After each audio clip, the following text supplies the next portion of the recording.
Hi, good morning everyone. I'm Melanie with Kombucha. I am moderating this panel. We've got some really talented folks up here, so very excited for this. Just want to encourage everyone to shop at the Kom09 store here and support your local kombucha brewers. We've got some great swag, so pick some up if you get a chance. Since this is a social media panel, we are requesting that you use some appropriate hashtags. The hashtag for this panel is KConSocial. The hashtag for the entire conference is hashtag KCon17. So definitely tweet, Instagram, Facebook. If you have any questions, you can tweet the questions to the hashtag and we'll try to get those answered for you. All right, I am going to introduce our lovely panel. We've got Mike Bashore. Mike Bashore works for Hum Kombucha, based in Bend, Oregon. He joined Hum in January of 2014 and quickly became involved with KBI to help move the industry forward. Mike serves on the KBI Special Projects team to develop the KBI best practices and verification program. He is helping the kombucha industry move forward and in regulation and safe, sustainable practices. Hum Kombucha is a founding member of KBI. Now we have Ryan Furness, who is the founder of Molecule Marketing, which is a boutique digital agency and a website design agency located in Minneapolis, Minnesota. And they are a proud sponsor of KombuchaCon 2017. As co-owner of Molecule Marketing, Ryan Furness heads up business development, project management, design, ideation support, and contract management. NearestYou.com is a SaaS store locator program. They help brands put their products in the hands of customers by showcasing where they can be found nearest them. Ryan's role as a co-founder and CEO to ensure that they are delivering a premium user experience by building, marketing, selling, and offering support through a B2B software. Next, we have Jason Tarragas. Jason is the marketing director at Buddha's Brew, based in Austin, Texas. Buddha's Brew has been making kombucha in Austin, Texas since 2012. And in 2011, he met Kimberly of Buddha's Brew and Barton Creek Farmers Market and was intrigued with her delicious kombucha and a young company. He offered his marketing and advertising talents at a deep discount, currency of delicious kombucha. A few short months later, Jason was a full-time employee. Since 2011, Jason has helped Buddha's Brew grow and case sales at 574%, and the company has grown to nearly 30 people from round 5 when he started. That's amazing. All right, so we'll let the panelists kind of talk about social media, and we're going to start off with strategy. So we'll start with you, Mike. We're just doing introduction. I'd like to open this up for as many questions as possible because I'm not really sure what level everyone is in terms of their digital presence at this point and where they are in the stage of their company. So I just want to start by saying I've been with Hum Kombucha for 3 years, moved through multiple positions. I was actually brought on as the assistant to the lady in the green shirt back there, Jamie Danick. So she was the CEO and acting director of sales at the time when I was hired.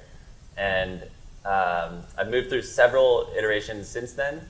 And now I'm our digital brand strategist. So that's my current role. Yeah. Just to reiterate Mike's sentiment about utilizing this time that we have together to get customer or feedback from you all who are out there, just because you're going to have questions that I think we're better at hearing those first before we just tell you what we do. Certainly we have experience in these 3 spaces, and these 2 especially in kombucha. Mine is more in food and beverage in general with some of the clients that we have back in Minneapolis. But I think that's, as far as, say, strategy, I think that's one of those questions that we really want to turn it around to you. And I will throw out there that, as Melanie said, you can use hashtag KConSocial if you want to actually throw out questions. We'll be following that along. My partner is actually back in Minneapolis just kind of listening, as it's called, right? Social media listening. So you can simply throw some stuff up there. I'll try to be on with her just a little bit. If I'm looking at my phone, it's for that reason, not that I'm not engaged with you guys. And I assume that the empty seats are because everybody is on KCON Social. They're just out and about right now, but they're following us along virtually. No, this is a good crowd. I'm excited to kind of dig in a sec. So, Jason? Were we going to see who was a brewery in progress? And yeah, we can. Yeah, so if everyone could raise their hand and let us know who's a brewery in progress, and then who is tier 1, tier 2, mid-sized brewery. Wonderful. And then who here is tier 3, larger scale brewery. All right, so we've got some great information, and we'll get started with strategy and what kind of platforms to use. You want to introduce yourself, Jason? Sure. I'm Jason Tragos from Buddha's Brew. I started with Buddha's Brew helping build their Facebook platform. So as the years have gone on, I've outsourced most of the posting. We have a person that helps us with some of the posts, and then depending on the size of your company, you'll see a lot of employees want to engage and show off their photo talent. So we have some of that, and then the owners also monitor Facebook, reply to questions, add photos. So we try and stick with a singular voice, but we have multiple people contributing. So to spin it back towards strategy, I think the first thing you really want to, we're all scaling, right? We're all growing. Most of our time and capital and energy is being put into our process. Am I right in that kind of broad stroke assumption, right? So when you think of the multiple social media platforms that are out there, and the idea of managing your presence on Twitter, Facebook, Instagram, Pinterest, whatever the next one is, could seem like a daunting task. So I think what's really important when you're in the owner, operator, and pretty much doing all the work position that I anticipate a lot of people in the room are, is identifying the right platform that's best for your content. So do you take great pictures? Is it something that you have a passion about? Is it something that you just have an eye for as you're going about your process, wherever you are? Are you more interested in the food and beverage industry? So if you're taking great pictures, Instagram's probably the platform for you, right?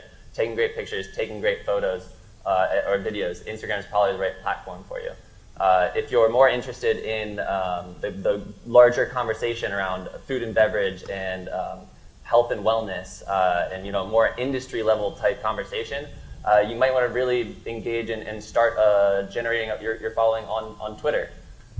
If you and then Facebook has a number of applications, but you can really leverage Facebook for both that video and image-based content, but also linking back to articles or linking back to your website, and leverage it for just the right reasons. So I think the first question you need to be asking yourself is what's the best platform for you, and where's the content that you can generate throughout your day and not make it feel like a heavy lift, because this is the real question. The reason that people go to social media, the reason that people that go onto these platforms is because they're looking for value, right? Really good book, Jab, Jab, Jab, Right Hook by Gary Vaynerchuk. And he basically talks about, it's the idea of inbound marketing, where you're constantly adding value to the point where when you actually ask someone to buy something, they're already like, yeah, of course I'll buy something from them. They've already given me like half the book already. It's already, I already trust them as a valuable resource. And then the ask isn't as heavy. Whereas if you're constantly posting, buy this, buy this, buy this, buy this, it feels like spam. I have a question, Mike, for you. Please. How many SCOBY pics do you post a week? So we don't post any SCOBY pics. They're not very pretty. And especially as you're growing a market and bringing in new audiences, that's probably might be a little offsetting at first. Mm-hmm. Yeah. So Do you have anything to add before I We don't either. Yeah. Although I think I did a post. Somebody did a kombucha SCOBY leather. It looked kind of gross, but I think I posted it Nice. many years ago. Yeah. So no. Okay. You don't post any. Literally none. We might have like jars with scobies way back in the day. Yeah. But that's yeah. No. Okay. So I guess does anyone have any questions about identifying your platform, or kind of determining what platform is best for you? Twitter, Facebook, Instagram. Those are kind of the big three right now. And if you guys have questions, you can come up to the mic here so we get it on the recording. There's also, this is the only mic, so just come up over here. Or yell it out. Any questions? Well, are there any other platforms other than the major three that are effective that people actually participate in? Touch on Pinterest. Yeah, Pinterest. I mean, Pinterest. Slideshow. Yeah, Pinterest is one that we've used for a few clients to, if the images are good and the content, again, it's all back to what Mike was talking about as far as content and value add, right? If all I'm seeing, and that's why I joked, right, that if all I'm seeing are SCOBY pics, that brand is not providing me any value. You as a brand are not providing me any value. It's great every once in a while. You may want to do that, but really I would say those really, the brewers would like those pictures, but the customers, not necessarily, right? And so we found some value with Pinterest if it's organized well into the boards that people are then like, you have to be active on there. And Mike was touching about the importance of which channel you want to be on, but also do you have the time? And we can talk about that as well, but should you start something knowing that you're not going to be able to tweet every other day or 3 times a week? Probably not. Right, and sometimes it's good to get those handles, though. We do recommend that sometimes if you're a very specific name, you don't want someone else grabbing Kombucha, right, on Twitter. So having that, but then at least providing the appropriate bio image or the bio, messaging there so that it doesn't look like you're just abandoning it, but that you still have that. So Pinterest, yes, I would say if you're going to be the one doing it, and this is back to Mike's point about. You have to love that channel too. Like I personally don't love Pinterest. We do some for client work, but I don't love it, so it's hard for me to go on there and just engage and really get. I like Twitter. We do well on Twitter because I like it. I like to engage. I can do it at 11 o'clock at night. I can do those things, but I don't know, Jason. We are passive on Pinterest, but we do have a board for our mason jars. We bottle seasonals in mason jars. And one of the boards are, creative ways to reuse mason jars. Other companies could do that for growlers too. So I pinned a bunch of creative things about a few years ago, and now people are still interacting with that. I'm not active on it, but it still exists, and we have a presence. For LinkedIn, if your business is, I guess, any size, you can have a company on there, and then your employees, can link to that page, and that can be some camaraderie. Oh, that's a great point about backlinking, right? I mean, any channel that you have and it's active, you need to make sure that you have a link to your website. I looked around before and at kombucha brewers in general, like a lot of your presence out there, and a lot didn't have a bio with full information there. They're giving it to you. Twitter is saying, put your website in here. They're saying, put your keywords in there. And that's a really good for your search engine optimization, your SEO for your website, if you have a website active. If not, put a link to your Facebook page in your Twitter. It sounds a little circular, but if that's what you want to promote, you'll see brands that do that. Especially say there's an event on Facebook, you'll see people put that in their Instagram bio, right? Temporarily, they'll go in and change that, sending people over either bit.ly, so a small shortened URL, or their URL and send them to Facebook. So keeping everybody social is good. Just real quick, bit.ly is a URL shortening service. So basically, Twitter, they're depending on the platform, you have a cap on how many characters you can use in a post. So bit.ly, B-I-T-L-Y. Yeah. B-I-T-L-Y, they offer, it's free URL shortening. So it'll take your long URL, turn it into 15 characters, and it takes up less space. Really useful if you're engaging in backlinking campaigns. Mm-hmm. Yeah, and the images, and on a side note on that too, the images on Pinterest are indexed. So also good for Google and Google search, right? To get your name up there, when everyone's searching for Kombucha Minneapolis, if you're doing a lot of that interest, you've got all of your social on there that are linking back to your website, you're going to come up. I mean, Google's going to like you a lot better. If you have a mobile website, even more so, less than, say, a desktop only.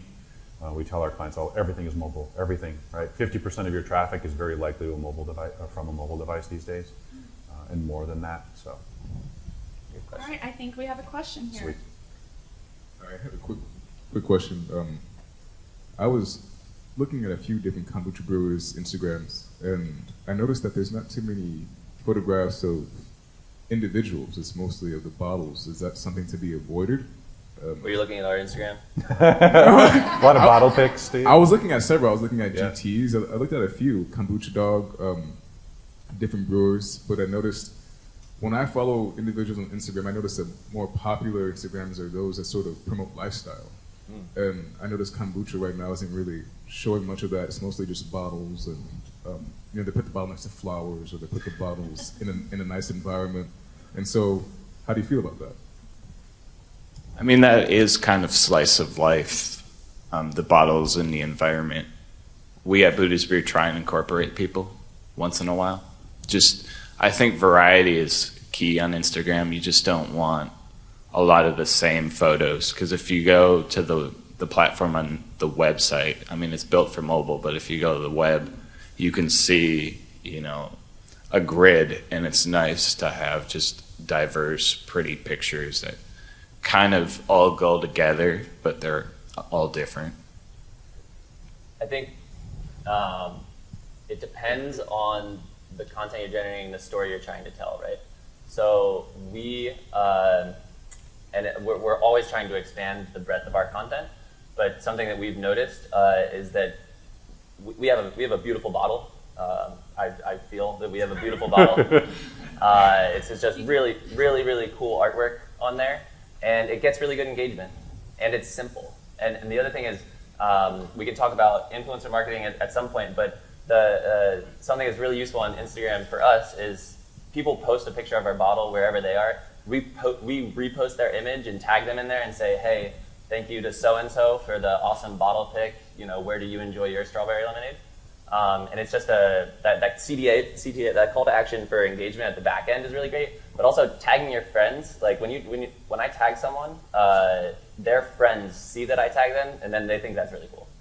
So it's you're bringing new people into the fold. You're building your audience by bringing in other accounts and other fans that are already doing the work for you. So it's user generated content. You don't have to take the picture. Mm-hmm. You repost it. You're getting engagement from them and their friends, and it's probably going to spark someone else to take a bottle picture and tag #Kombucha. Does that address it a little bit? Yeah, perfectly. Yeah. I had another question. That question was, as I was perusing some of the social media, mostly Instagram. My favorite is Instagram. I noticed that some of the kombucha brewers were tagging other brewers. Is that something? I know this is still business, but I kind of noticed that the culture is everyone's trying to just create a culture of loving and unity. Is the perfect word, I think. Is that something that is good to do? I mean, ultimately, spreading love is always good. But as far as building a brand and sharing the love around, how do you feel about that? Do you want to talk a little bit about the organic reach and the benefit, or? Yeah, let's come back to that quick though. But I like his question and what you said about regramming that content. You don't have to be thinking about always creating that content, that your users and your customers are also creating that, and that's a super important point, that you're also engaging with them. So what that means is you're listening, okay? And that's one of the key things that I feel is a challenge for a lot of us and a lot of brands in general is listening. We do not listen enough, which means we miss engagement opportunities. Engagement, just to define the difference, an engagement is actually commenting on a post, not just liking it, okay?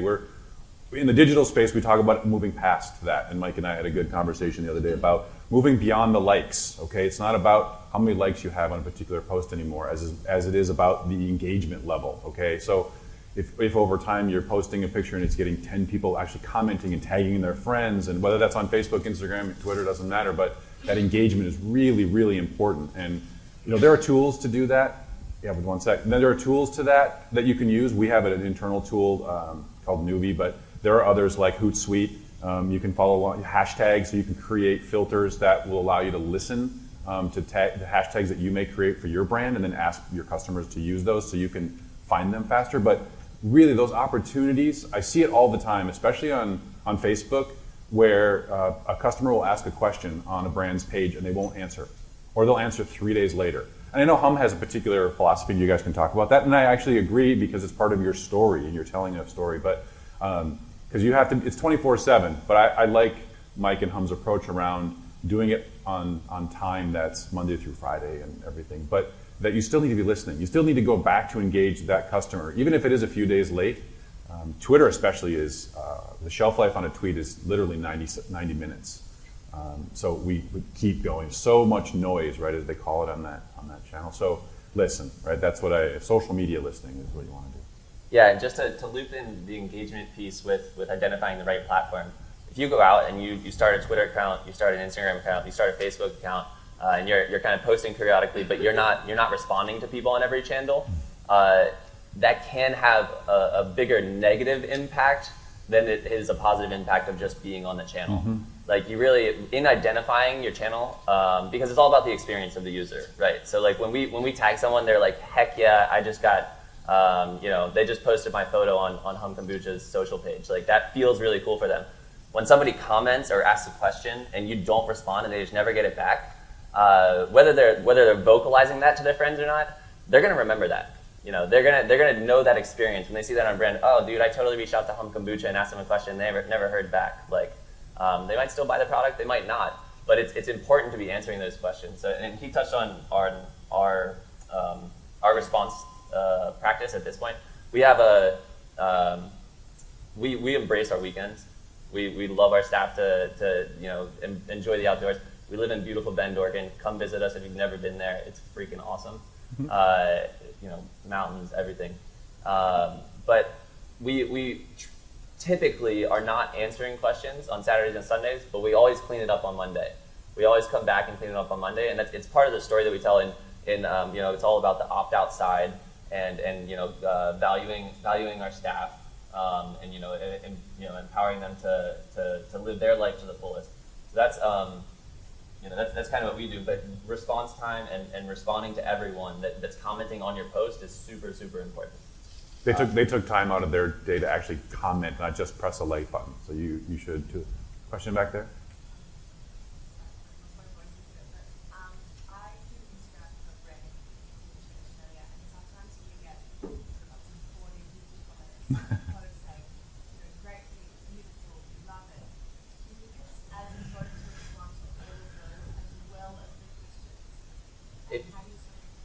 It's a great point. Yeah, repeat the question. Yeah, let me repeat the question. So you're asking if you have a lot of comments on your Instagram post, if it's important to comment and engage with those people that are just saying love the pic or things like that. Because I've noticed that now on Instagram, there's a lot, you can actually like the comments. Mm-hmm. It's really impressive for us. Mm-hmm. Because instead of going through, thank you, it's much easier, but we just say that it's as important. So liking the comment on Instagram, is that important? I'd say it's beneficial. I mean, you should have a goal to like or comment everything. If you're getting that many, you might want to have a dedicated more people or an intern or something. For us, we kind of, on our downtime, there's a group of 3 or 4 people that will review the posts and like them. So we don't have a dedicated day, but it's kind of just free time, and that's kind of works so far. I would agree. I think if you're not, if it's just saying great pick, liking that comment, that's enough. But if there are unanswered questions, that's having a negative impact. Yeah, and let's circle quick to the influencer marketing, because influencer marketing is that idea that there are large presence, people with a large digital presence that are either engaging with your pictures or posts in some way, and that you want to make sure that is happening. So not to forget about everybody's, but if there are a couple on there that have 100,000 followers on Instagram and they're commenting and they're saying I love your pic, you probably want to do a full comment back. You may not want to just like their comment. There you go. Yeah. Right, yeah, but so I think it's that consider your audience, and then you're listening and you're really looking at some of that. I know your days are so filled, and that's partly why you're all here to find best practices on how to use resources efficiently, the limited resources that we all have, and that includes time primarily. Social is not free. I want to get that out there to people that think it's not free at all. It's our time, and so I don't know if there's a next. Sticking with influencer marketing, it's kind of the like reposting your fan images. That'll increase the distribution. It'll increase the reach. Influencer marketing is the concept of partnering with people that are either like-minded or within the industry. Is Health Aid in the room? Health Aid does a kick-ass job with tagging partners and embracing other people in the health and wellness and food community. Check out their Instagram page. I'm going through it. And literally every post, if not every other post, is tagging another brand, which is drawing in a new audience and really expanding that distribution. So it's something that we're starting to embark on. I've actually got a quick video here, which is kind of fun.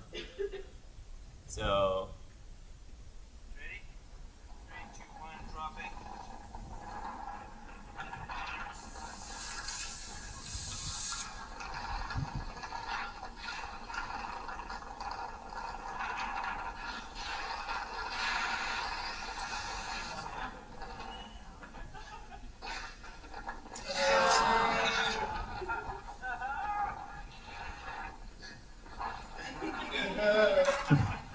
Get a nice nose shot there. No, that is not me. So this guy's name is Mateus Gerard. His handle is Super Frenchy. Oh yeah! That's him skiing off of Broken Top in Bend, Oregon. So this is the idea of you're basically we're embracing the being a lifestyle brand. So you can define that a number of ways, like what kind of lifestyle. Like Health Aid I think does a great job with it too. I'm a huge fan of Health Aid. They do a great job with it too, and I think their lifestyle is different than our lifestyle. So this is basically expanding our audience by partnering with someone who not only loves our brand but also has an audience of their own. And it's super, super valuable, and it's definitely on trend in terms of what social media is going towards as the natural organic reach is being cut down.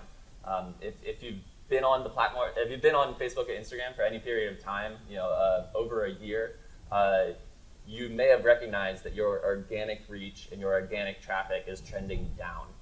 Facebook and Instagram want you to pay to push and distribute more and more, and they make it really easy, right? Like, boost my post. It's right there. How much do you want to throw? $2 at it. Great.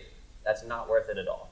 It's not worth the spend unless you're something we do is boost unicorn posts. So we post frequently, and then if we see one that's doing having better organic reach or better organic engagement, then we're going to throw some money behind that because we did something right. It's not just boosting for boosting's sake. It's boosting because we're putting content out there that people are already finding valuable, and then you're pushing it to more people. You want to touch on? That's a nice segue into the paid. We had a question written, Melanie had, about if there's questions about paid versus organic. That's kind of where we're going right now. Of how much do you put into your digital marketing budget? Yeah. So I have a question. What would be like the median range of what you should be promoting as a paid Facebook ad? I know we're all on a budget, building our businesses. So what is kind of like a good starting point for a small business? $5,000? No, I'm just kidding. It's not $5,000, and it's not $2 either. $2 posts will not get you reach. Yeah. So I don't know. What do you guys have? Kind of. It can help. We're a regional brand, so sometimes we'll pay $5 to $15. The posts that we promote are usually either ones that are really good, ones we're really excited about, or ones that are promoting something, whether it be a new flavor, an event, just something that we want to push to more people. Yeah. so they can be aware of it. It's a really good point. It's not that you never do it. It's that you promote the right content. So I just want to touch on this for a second. The concept of ROI on your social media spend, right? So Ryan runs a SaaS company, SaaS, so it's software as a service. At some point, while he's engaging with his audience, he's going to ask them to buy something, and the user can actually buy it from the digital platform. We're not selling kombucha online, so it's not like we have a revenue stream coming from our social presence, right? So if somebody's telling you that they're putting an ROI, they're saying you spend $1, you get 10 back. If somebody's telling you that from social media, they're either doing something that nobody else in the world is doing, or they're totally full of crap. Don't hire them. Yeah, basically. So the ROI of social media is really nebulous. It's really hard to define. And so when promoting posts, you want to be promoting the new items or the store launches, the big announcements. Like those are valuable content. Just promoting a post of like a cool bottle, like, oh man, I really killed it on this picture. That's not a good spend, really, at the end of the day. So just being aware of that and what promoted posts, what promoting a post is what posts become valuable is really important, at least within the spend. In terms of a median range, it's just going to depend on the brand, depend on the budget, depend on the audience. I don't know if we can touch about targeting.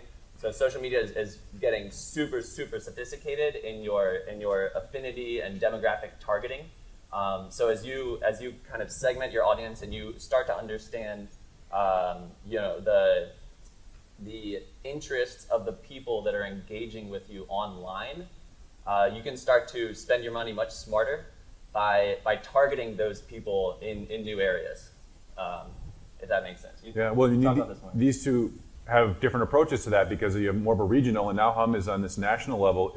I think it's going to get harder, right, for Mike to figure out some of those things and where that spend has to go, because if you're launching 100 stores in Minneapolis, as they are now, not in 100, but they are in Minneapolis, for example, being an Oregon brand, but how do you spend money there, right? So we don't have a lot of tier 3 brands, but in the room necessarily, but that's a big question for them, right? And then Jason's is really about that regional focus, and so he can put in, and he knows pretty clearly who the customer is, where they're located, where the hot spot of shops that sell Buddha's Brew is, which is really important to know, because then in Facebook, as Mike mentioned, you can really target that area, that person, that demographic. You should know your customer. You should know who that is, right? Your profile of your customer, even if it's a couple of different ones, but you really should know that before you spend any money on digital. You need to know that. So, and yeah, we may want to touch into the Facebook analytics, but for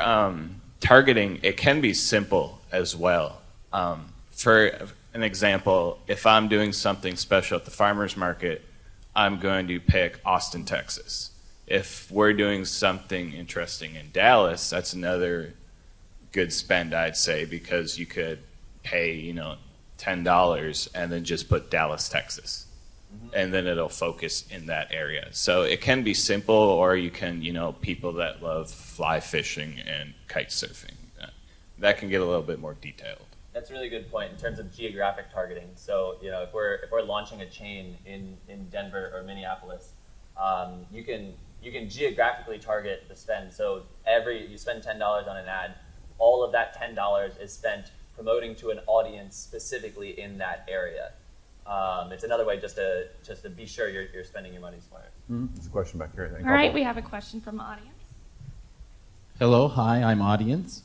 And question for you in terms of, at different phases of your launch, in terms of your brand maturity and as you're moving forward, can you give us a sense of benchmarks around what percentage of our revenue, and I'm open that that's a horrible way of thinking about it, but we've really struggled as a startup to think about what percentage of our revenue should we be looking at to put towards marketing, and how much in terms of our growth phase, and then the next growth phase, and the next growth phase. As you try to build towards it, is there some kind of roadmap, some kind of benchmark, or some kind of way of thinking about it that can help us to set our budgets and develop some discipline around a commitment to marketing and content generation? It's a really good question. And revenue, these guys would know, specifically maybe too, where, without specific numbers per se, but what... I've always had a very small advertising and marketing budget, so it's just been very creative with it. Social media compared to broadcast is pretty affordable. It's a smaller reach, obviously, but there's also PR. I mean, it's getting away from social media, but there's a lot of affordable, cheap ways to advertise and get your name out there. So it kind of depends on what budget you have available. Yeah. Jamie wants to hijack this answer. I think it's important for everybody. Yeah, she's got one. Okay, I'll tell everybody in the room what Hum's marketing budget was for the first 5 years in business. This is so true. Zero. So, I watched Jamie convert Bend, Oregon into kombucha drinkers, one person at a time, talking to people. When we first got a call from a national retailer about our marketing plans, this is a true story. They're like, okay, describe your marketing programs. And I said, okay, well, what we do is we print an 8.5 by 11. We've got this color copier. And we This is with 7-Eleven. yeah, this is 7-Eleven. Okay, yeah. So they're like, oh, are you going to support this with marketing? And we're like, okay, we print it. It's on a high quality, it's color.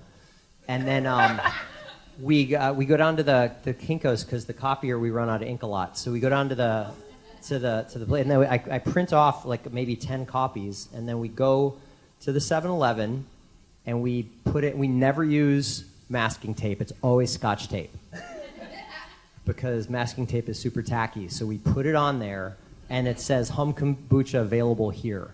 So so it wasn't zero, but it was what, $3 in copy. You have to, like, when you're small, these first couple years, and then there's other companies that would have done it differently. And then unless you have a marketing or an agency background and have raised capital, and then you know how to deploy that capital, I would say save your money and talk to people. So like let them hear it from here, and then these social channels do take time. So before Eric comes up here on stage and takes over, just to try to answer your question a little bit more, there are valuable things that you can do without spending any money. You're spending time, which is obviously it's valuable, right? So your time isn't free, so you're still investing in it. But you can really determine, if you've identified the channel that you want to try to dominate well, you can determine kind of what content your audience is engaging with. Just 1 second. It's basically you can are people engaging with pictures of your product? Are people engaging with the founder's story? Are people engaging with the health and wellness element of your product? Like, what are people actually interested in? What are they following? And you can cater your content like that before you even get to the point where you're spending anything at all. So that's how you can continue to generate value in what you're doing without putting money into it. We had a question up front here. Yeah, I have a very quick question. So how much did you guys benefit from sampling, like, meeting people, and how much did that, was that important? Yeah, great. So Eric says we had $0 of marketing spend, but we demoed the heck out of it, right? So, kombucha is still an emerging category. There's still, I don't know what the number is now. Maybe 30% of the country knows what it is. Depending on where you are, Pacific Northwest, per that SPINS map, might be a little bit more aware than other parts of the country. But demoing is huge. Yeah. I would say that's an opportunity though for doing some social too, right? So making not every picture has to be you demoing, but at least grabbing a couple of those images. Grabbing anything like that anytime you can, and then bringing it back home, as it were, and thinking about how you can utilize that. That capturing content. We're always, as a marketing agency, we're always telling our clients, we need content. We need for you to get content because we struggle to find some of that, but. I wanted to add a couple things on what you're saying, if that's okay. Yeah. I'm Amelia from Health Aid, and I don't do anything for social media for Health Aid, so I can't say anything along the lines of that. But A couple thoughts. First, on the budgeting, I would see, before I worked at Health Aid, I was a full-time food blogger for 6 years. And so I was on the influencer side of marketing and branding. And She was getting paid by people like us. yes, exactly. And I would just, a couple of different tips I thought of. One is if you have a really low budget for marketing, but you want to take advantage of social media, my best piece of advice is to hire somebody young who already knows what all the different platforms do and what their focuses are. So they know that on Instagram, people only want to see pretty pictures. They don't want to see a picture of you doing a demo on Instagram. But on Facebook or Twitter, you could share a picture of you doing a demo and showing your engagement with your audience. But you want to understand each platform really well so you can get the most bang for your buck on that. And the people that know what to do with each platform are the young people that are using them all the time. You can also do that by identifying like who is your target audience and then hiring someone in that demographic. If it's moms, hire someone who knows exactly what moms are looking for on each of those platforms and how they interact with those and how they interact with brands. If you don't have the budget to hire somebody to do that, hiring a virtual assistant is a really great way to do that. You can hire someone who doesn't even live anywhere near you. There are people that just do social media for brands from their house. And even if you're paying $20 an hour, which might be more than you're paying like an intern or something, you can choose the hours, and it's just an affordable way to go about it. Mm-hmm. Then I think another kind of free or low-cost strategy for social media, and one that was touched on is, I know at Health Aid, our creative director, she focuses a lot on partnerships, and one of the reasons she's able to tag other brands in Instagram photos is we partner with other brands that we know our consumers like, and we think about, okay, if they're drinking Health Aid, what nut butter are they using, and what milk are they buying? And we think about like our brand principles and what we're committed to, and then we find like-minded brands and we create partnerships with them, just in the sense like, hey, do you want to do a giveaway? And we tag them, and maybe we create a pretty picture of Health Aid with another brand that we know our consumers like and are using, and then we do a giveaway, and it's like getting two different audiences in one photo where we didn't even pay anything.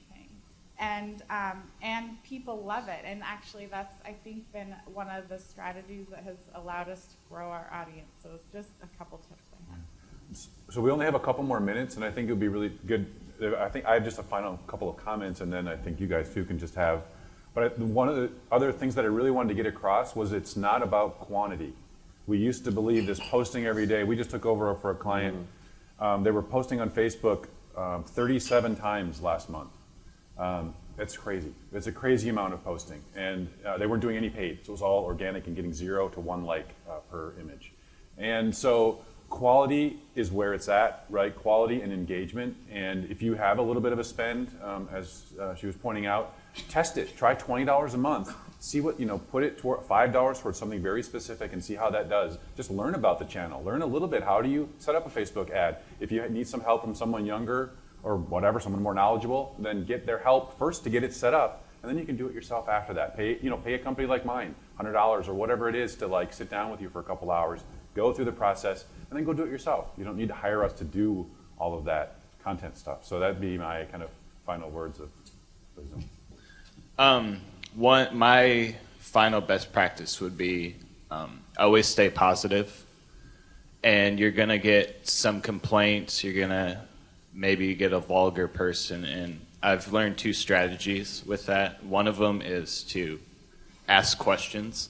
Sometimes that will calm them down, and then they'll explain the truth behind their rash statement. And then another one is, it's called the, I believe, 1, 2, 3 punch. You post something, they comment, you answer their question, but then you stop there. You just don't, feed the monster and have a long thing. Because in social media, everyone, unless it's a direct message, can see that. So you just have to be very careful and always assume the good over bad. In text, it's a lot of assumption because there's no face, So that's kind of my tip. Yeah, I would say I just go back to what I opened with, and identifying the channel that makes sense for you, identifying the amount of time and energy investment that you're willing and able to make as you're spending most of your time brewing and working on the operational business side, and leverage what's free out there. Even though the value is going down, determining what content is people are finding valuable and engaging with is you can do that with a relatively small audience. Ideally, it's not just your mom and sister and cousins, because that's going to give you some skew results. If you're posting, Ryan made a great point the other day to me, where if you're just starting out and you've got 20 friends and 15 of them are friends and family, and you're getting 15 likes on every post, probably, and you don't want to advertise to them. Don't waste your ad spend on your parents. No, right? Exactly.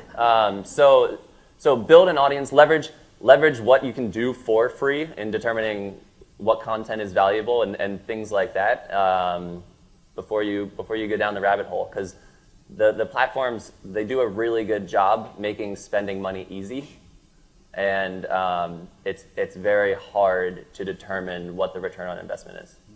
All right, guys, thank you. We have one last question. We're going to get to this very quickly, and then we have to, unfortunately, end our session. I'll try to make this short. Todd with Bootleg Bucha, and we were the first kombucha brewery in Buffalo. Now there's 3. We've got I'd say friendly competitor. We like them. I drink the product. I talk to them. But they send their friends out to troll us at times. How would you deal with that? Do you need an example, or? I would say, to what Jason was saying, try to take the conversation offline, all right, or move it to a DM situation and say, we're really sorry that happened. Can we, and a lot of brands do that now, especially if they have community managers, people that help them, is getting that conversation. So the 1, 2, 3 thing, but it's direct message them. Direct message them, saying really, then do the apologetic. That's that crisis management we didn't touch on at all. Reputation management. Answer them. Don't feed the troll, but answer them, and then try to get it offline. You might have a hard situation though, given if there's. Well, so these are private conversations. That Buffalo's a small 300,000 people town. We're not seeing these until our followers are sending us screen caps going, hey, they're saying your product tastes like glass, and yada, yada, yada. Yet we're selling 300 times more than them. Yeah. The other thing I would say, you can go down, if it's perpetual, you can go down a path of just removing them from your network. You can block them, so they're not able to do that. To mitigate it before you get to that point, I'd say go to the other company, have a conversation at the top, and then hit high, aim high. So it's come back. Maybe you do a collaboration with the other brewery, promote the other brew. If it's obvious that they're trolling you because they're a fan of something else, be a fan of that other thing too. And show them that, hey, we love this stuff too. We're a different product. We're both growing the category as the panel talked about this morning. And yeah, don't engage in a public space like that. You're not going to come out on top. No. It's not going to benefit you from a reputation standpoint or from the time and energy that you're putting into it. Nope. All right. All right, I think that's all the time we have today. Thank you guys so much for coming, and continue to use the KCON hashtags.